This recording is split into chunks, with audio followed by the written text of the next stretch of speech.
nggak sih, di Indonesia terdapat bangunan bekas penjajahan Belanda yang masih aktif loh. Di sini, Mimi akan memberitahu kalian dua bangunan bekas penjajahan Belanda yang masih aktif di Indonesia. Yang pertama ada di Jakarta. Kalian pasti tahu dong ini bangunan apa? Yap, ini adalah Bank Indonesia di Jakarta. Apa sih sejarah Bank Indonesia? Pada masa penjajahan, Belanda mendirikan De Vaske Bank pada tahun 1828 di Batavia untuk menguasai peredaran uang di Hindia Belanda. Pantesan aja mereka kaya, ternyata mereka menguasai semua uang di Hindia Belanda. Walah. Bank ini menjadi alat penting kolonial dalam mengendalikan ekonomi rakyat. Seiring meluasnya kekuasaan Belanda, cabang-cabang bank dibangun di kota besar seperti Medan, Surabaya, dan Semarang dengan gedung bergaya arsitektur kolonial yang megah.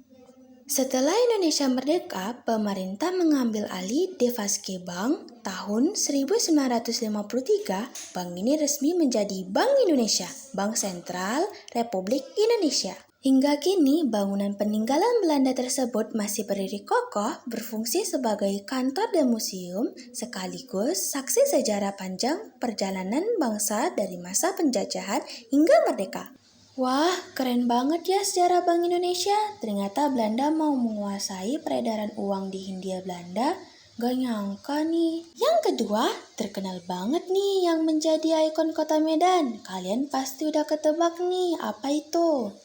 Yap, Menara Air Tirtanadi di Sumatera Utara. Tepatnya di Medan loh. Kalian pasti udah penasaran banget nih, apa sih sejarah Menara Air Tirtanadi? Oke, Mimi akan memberitahu kalian sejarah Menara Air Tirtanadi di Medan. Pada masa kolonial Belanda, kebutuhan air bersih di Medan sangat penting, terutama untuk perkebunan tembakau Delhi dan pemukiman Belanda. Pada masa kolonial Belanda, kebutuhan air bersih di Medan sangat penting, terutama untuk perkebunan tembakau Delhi dan pemukiman Belanda. Karena itu, pada tahun 1908 dibangunlah Menara Air Tirtanadi oleh perusahaan Belanda NV. Waterleiding Maatschappiij Ajer Bredesi. Bangunan bergaya kolonial ini berfungsi sebagai pusat penampungan dan distribusi air bersih bagi kota Medan. Setelah kemerdekaan, pengelolaan menara ini diambil alih pemerintah Indonesia dan kini dikelola oleh PDAM Tirtanadi, Sumatera Utara.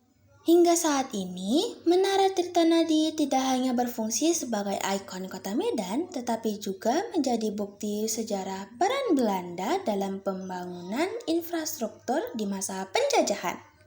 Wah, keren-keren banget ya sejarah dari dua bangunan ini. Yang pertama ada bank, yang kedua ada menara air. Baiklah, sampai sini saja Mimi memberitahu sejarah dua bangunan bekas penjajahan Belanda yang masih aktif di Indonesia. Sampai jumpa di lain waktu.